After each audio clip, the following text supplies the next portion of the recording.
People of Space, the series where we bring the stories of incredible individuals in the space industry to life in a more personal way, fostering real connection with our audience. Inspire the world, a brand new face. Welcome to the people of space. Today we are joined by Joshua Miller, a senior mechanical design engineer at Airbus Defense and Space. Josh has played a key role in multiple satellite projects, and today we'll dive into his journey, showing that space careers aren't intimidating, but open to anyone willing to dream, right? Joshua, welcome to the show. Tell us a little bit Thank about you very yourself much. and we can kickstart. Okay, yeah. So a small bit of background about myself and my career.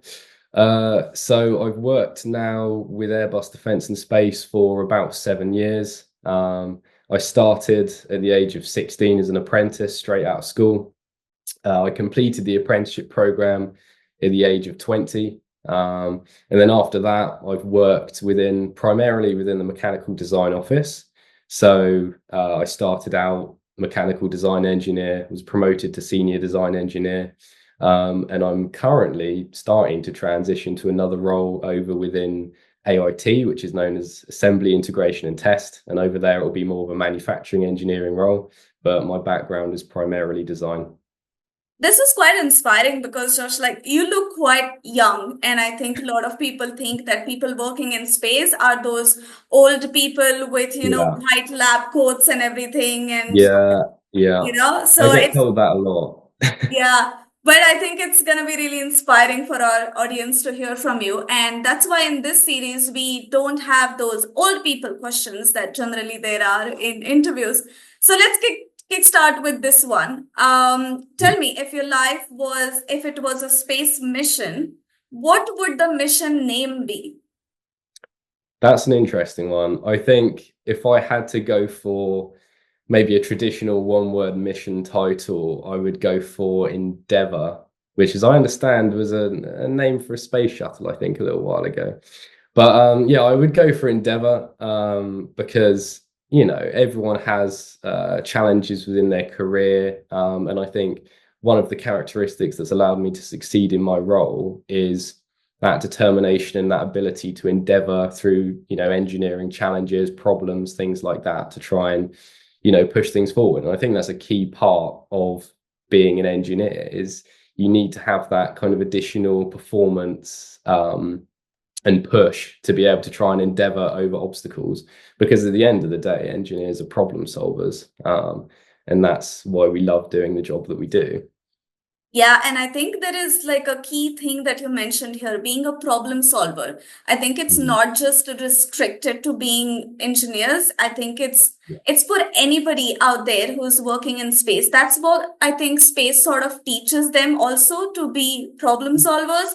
But yeah, this 100%. interviewer is really a great name. And through all your interviews and everything that you've been doing, you must have managed a lot of responsibilities, right? As the senior mechanical design engineer.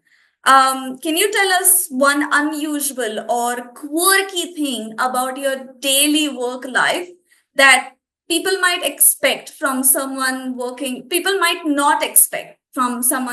in the space technology? Okay. So I think probably from my perspective, when I was 16 going into it, I had a clear idea of maybe what a design engineer does each day, what their job revolves around. And actually, for the large majority of my time as a senior design engineer, I didn't really do too much hands-on design work. So I did enough training to get some background in it.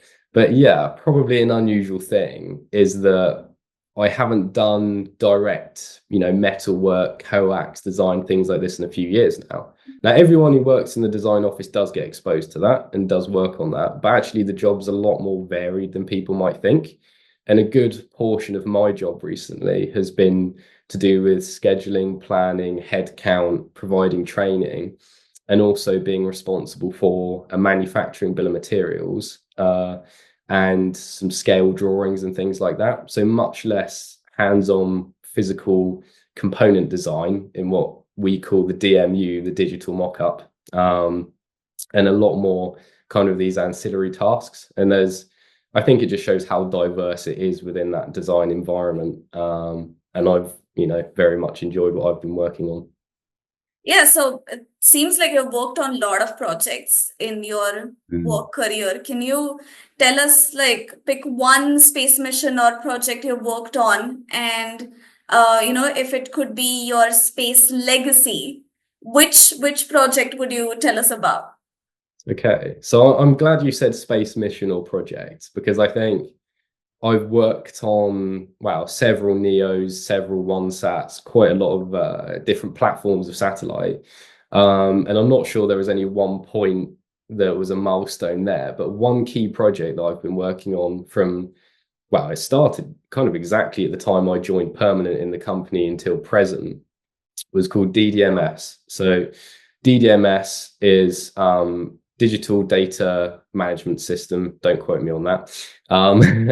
And it basically is the connection of data flow all the way from the very start. You have customization, which is where you define, the equipment and the interfaces on a satellite payload, all the way from, the purpose of that telecommunications payload that I'll work on, all the way through the design office, through procurement, through assembly, through test, validation. Everything has to be connected via effectively one digital system. Obviously, we have lots of various software packages, but the purpose of DDMS is connecting them all together and having data continuity between them. Because, it's so easy if you have issues with human error, software not connecting, to not have that concurrent data flow. Whereas in this modern age, you have to have something to allow efficient flow through design to assembly. You have to have that same data in an automated manner going from the design office through to assembly and the operators building the payload.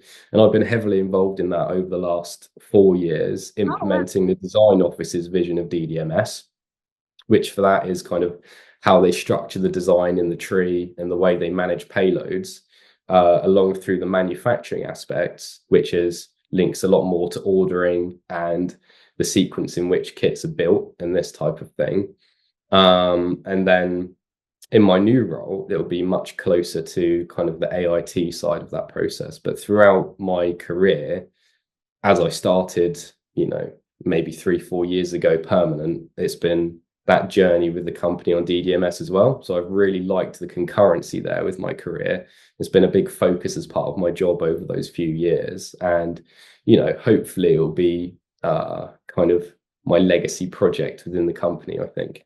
Oh, that sounds so cool. And it also sounds like very like you must go through a lot of intricate work and a lot of Yeah. like different tasks. And has it ever happened like you've had like an oh no moment where you were like freaking out, you didn't know what to do, or like Yeah. how did you go through it? What did you learn from that experience? Please share that. So I can think of quite a good example, maybe from early on in my career.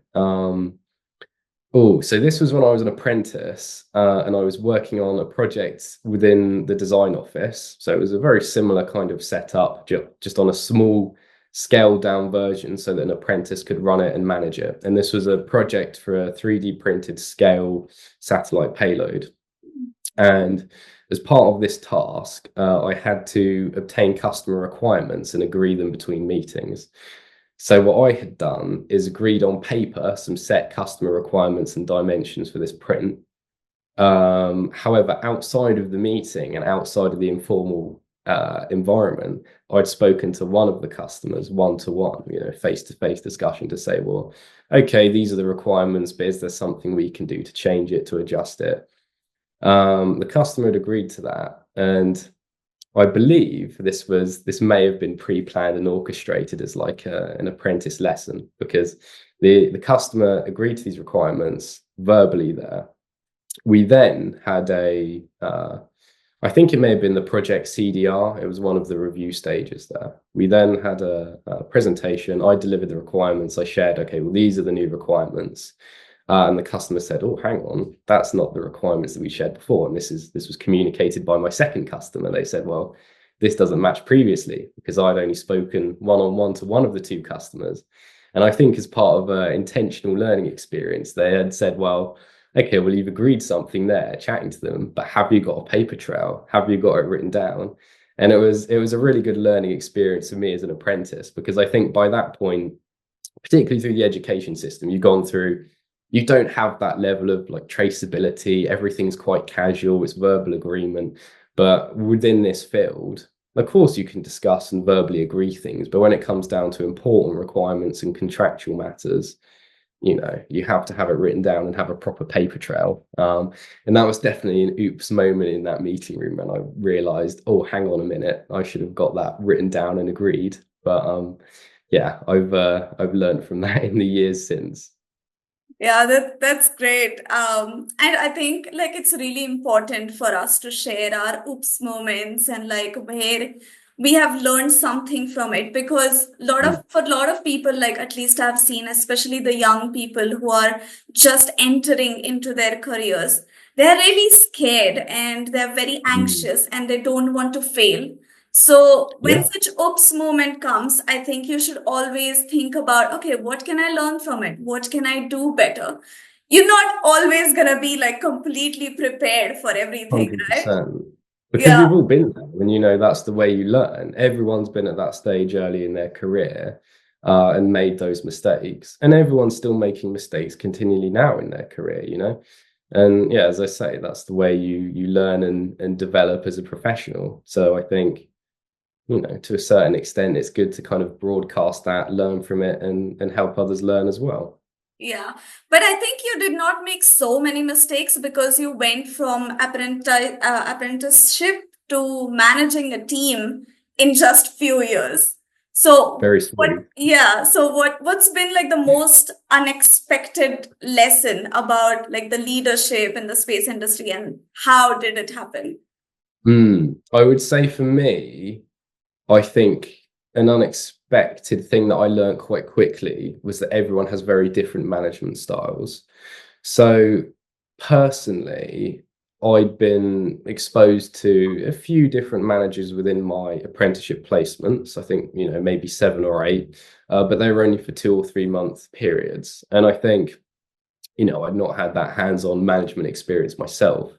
And so stepping into more managerial responsibilities, I would say. It's not a manager's role explicitly, but where I had to look after other people and workload and manage projects. I I learned very quickly that you have to develop your own style of managing. You have to find out, firstly, what works for you, of course, to be able to convey information, communicate with your team, and how you feel most comfortable, but also for your team and the best ways in which you can support them. So for me, funnily enough, I had an interview question about that for the job that I'm in now. My style leans towards a more democratic leadership approach. So I like to keep in touch with people at all times. I like to have check-in meetings, and I like to have an idea of what's going on and how I can support people best.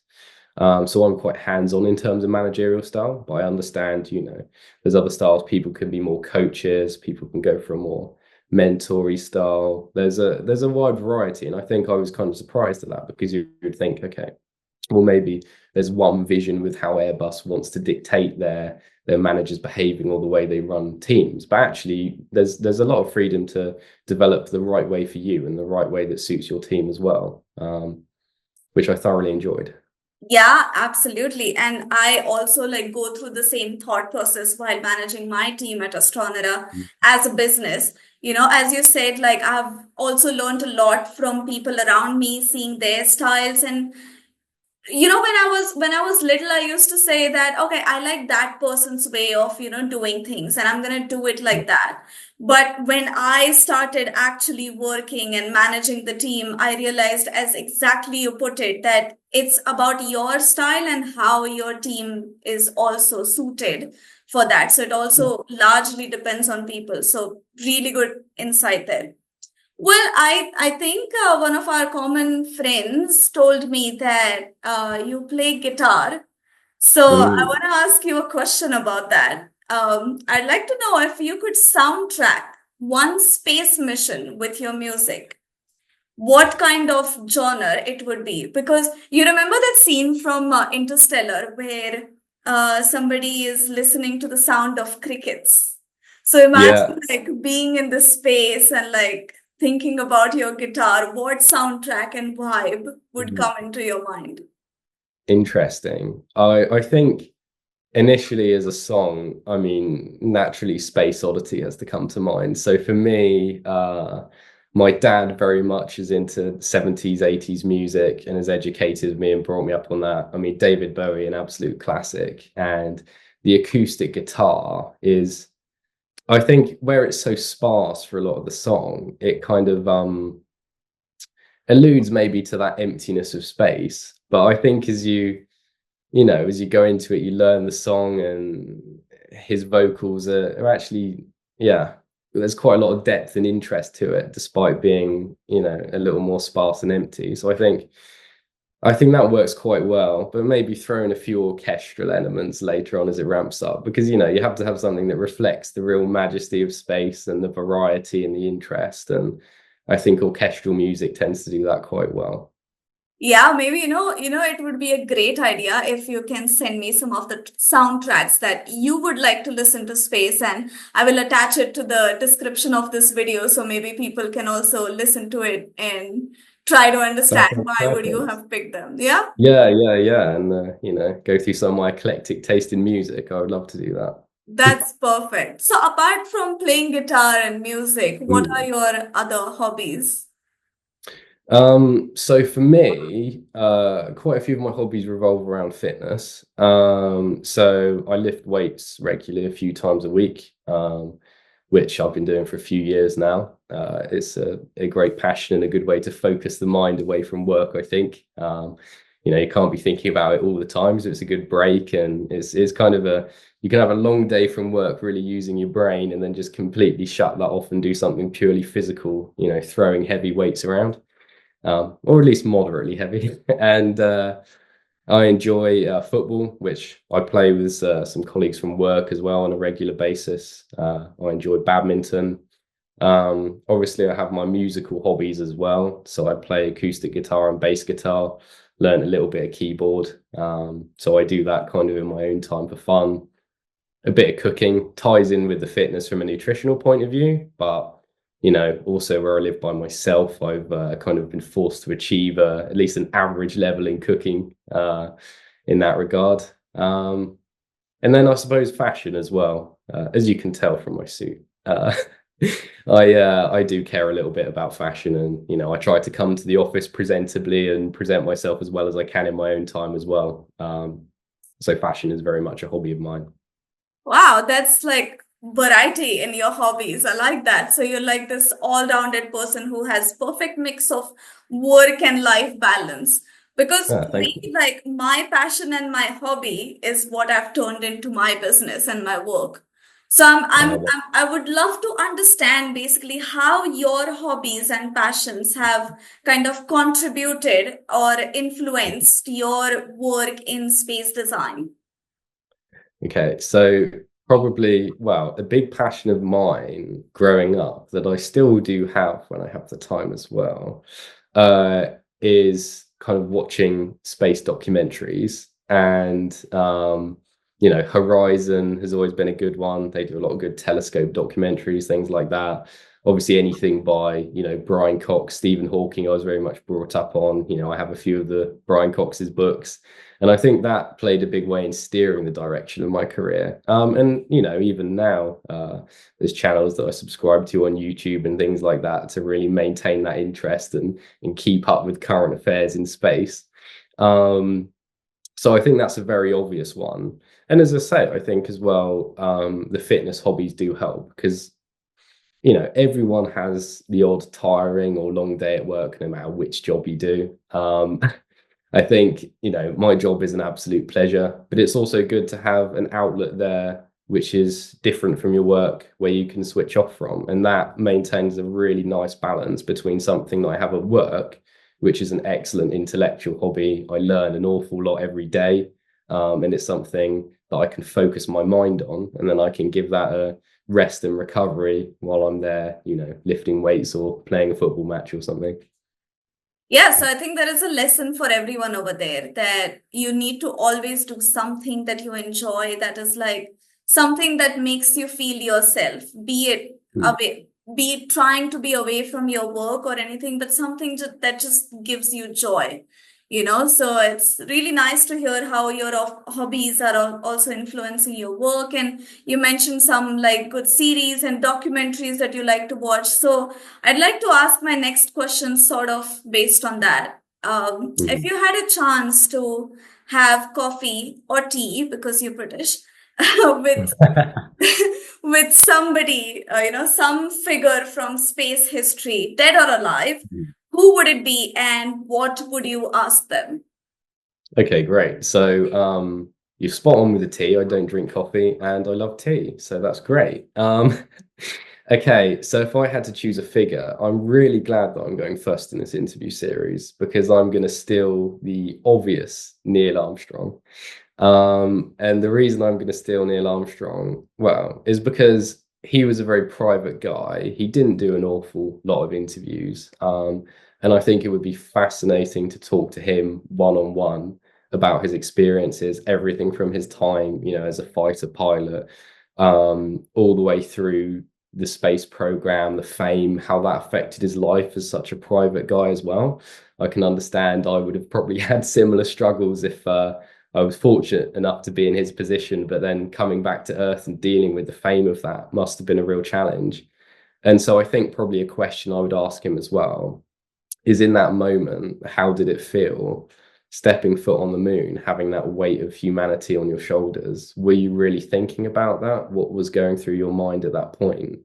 And at which point did that weight really hit you and think, wow, I've achieved something that no human has ever gone on to do, which will be, hopefully remembered for the remainder of human civilization. So it would be quite a conversation.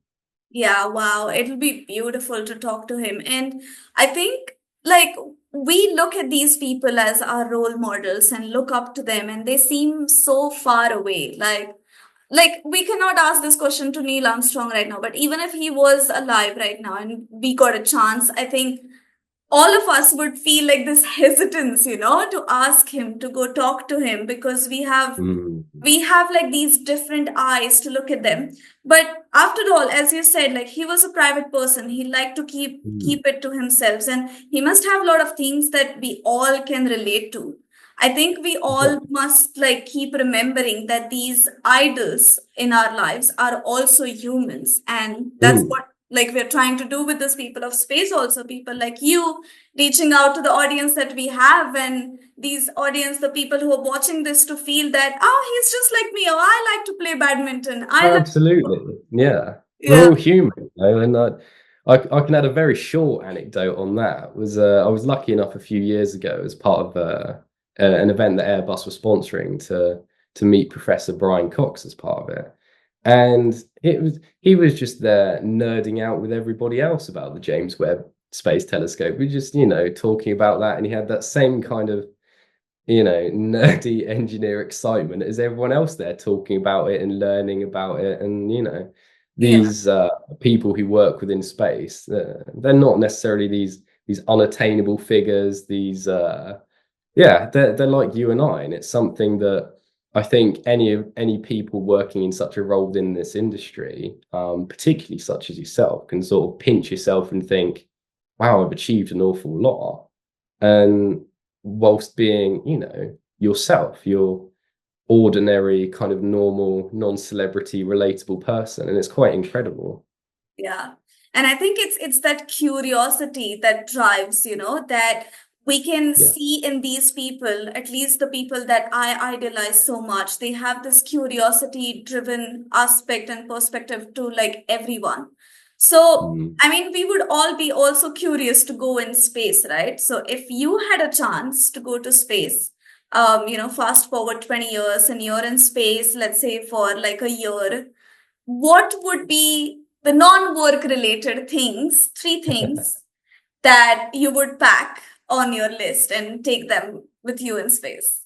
Okay, that's an interesting one. I think the obvious one, because I'm not sure that would probably be cheating if I could say to take her in person, would be to take my girlfriend. But you know, I can't take her in person, I suppose. So maybe a nice photo of a trip that we did or something like that. You know, I'd bring something nice and sentimental and a kind of sweet reminder there of wonderful life back home and what I would return to after my mission. Alongside that, obviously, I would have to bring my guitar. It is a great way to kill boredom. Obviously, I'll be rather limited trying to find out, you know, trying to play that in space, possibly in a cramped environment.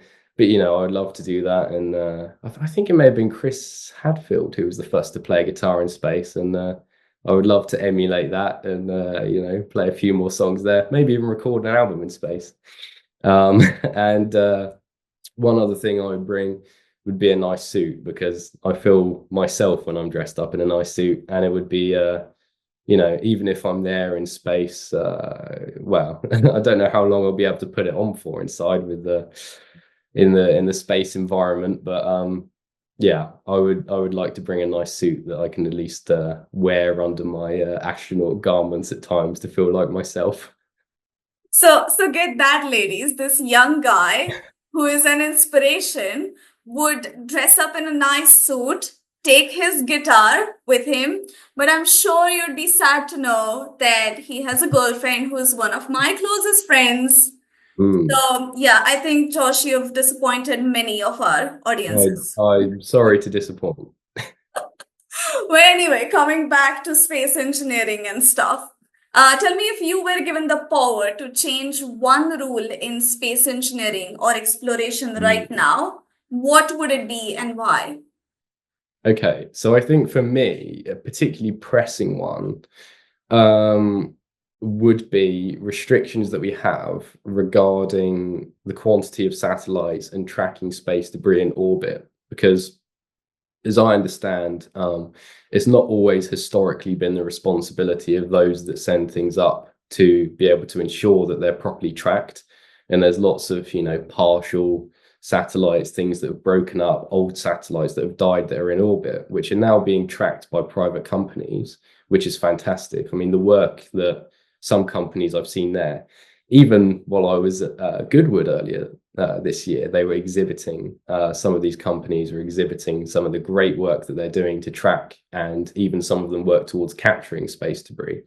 But I do feel there needs to be more legislation regarding that, because, you know, the last few years, the number of satellites in orbit has doubled. I know, you know, Starlink is probably almost 50% of the satellites up there now in terms of quantity anyway. I know, you know, not so large in terms of mass, but it's a lot of objects to track. And I think whilst the technology improves, that tracking improves, which is great. It can facilitate more. Orbit management can facilitate more, but there is a limitation as to how much we can get up there, and it can affect Earth observation.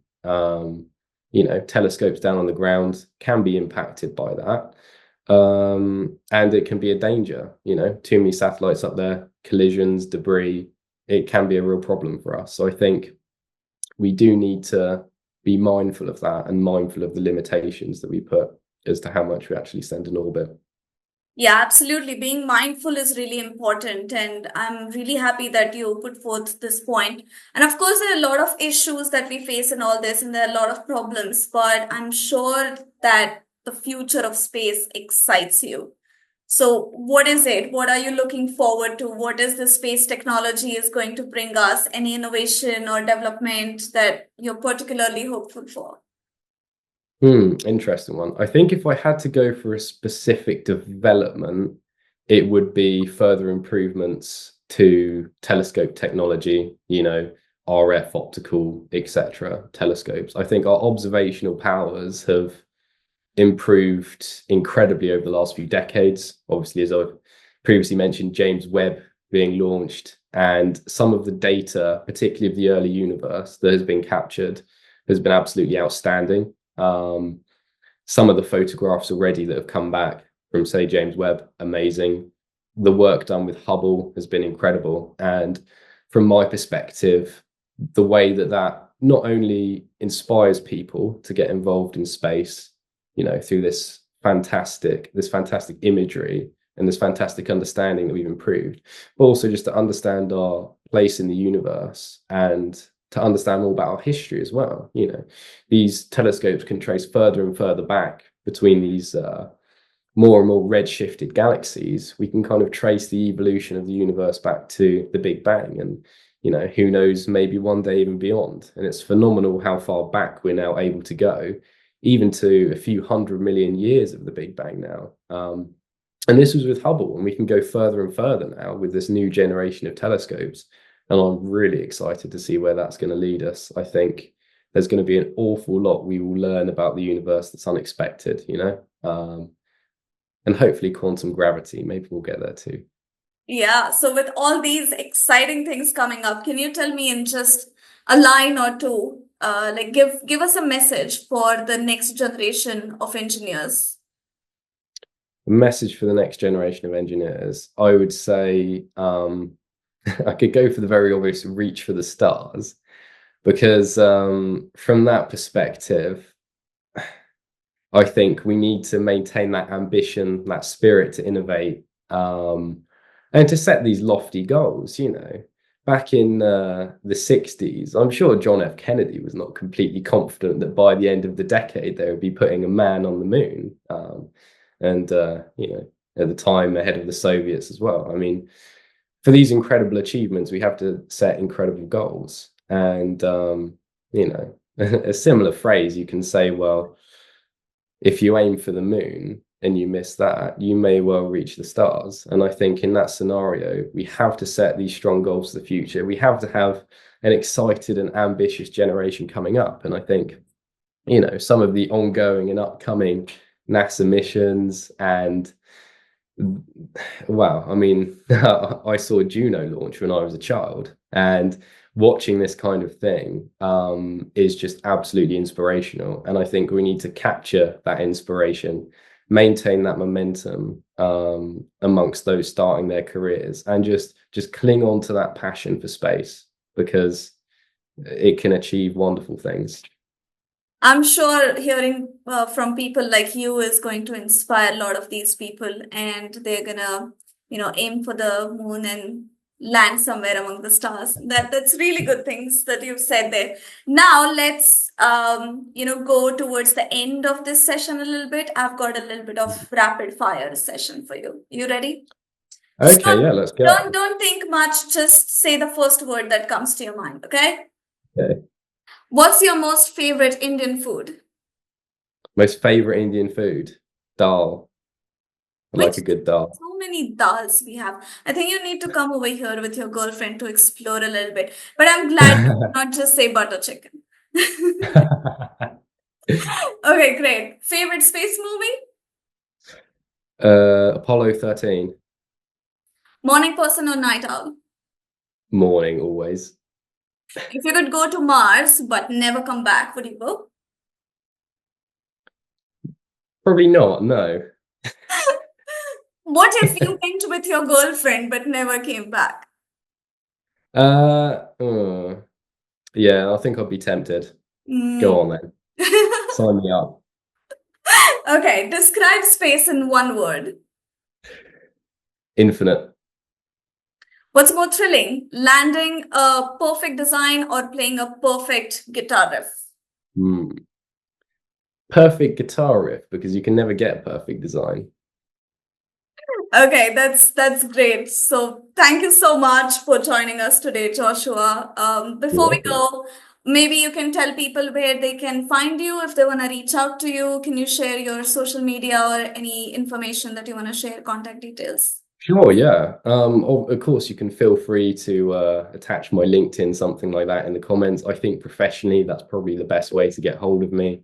Feel free to reach out, drop me a message, any questions. And, for anyone looking to get into the space industry or with an interest in this field, feel free to. There's never any reason to kind of feel intimidated or not know which doors to push on, or just go for it, because reaching out to me, reaching out to anyone else within the industry, everyone has been there. Everyone is so passionate about it and wants to help and encourage others early within their careers. So yeah, feel free to add my LinkedIn in the description or something and get in touch. Sure, sure. I'll definitely do that. And again, thank you very much. It's been such a pleasure having you on the show and hearing about your journey. I'm sure it must have inspired many of our viewers. And to our viewers, our listeners, thank you for tuning in. If you've enjoyed this episode, don't forget to like, share, and subscribe to our channel. Because we are going to be bringing more and more people of space for you. Be sure to keep an eye out for more of these inspiring stories and try to get closer to the universe, to the incredible individuals that bring the universe closer to us. So until next time, thanks and clear skies.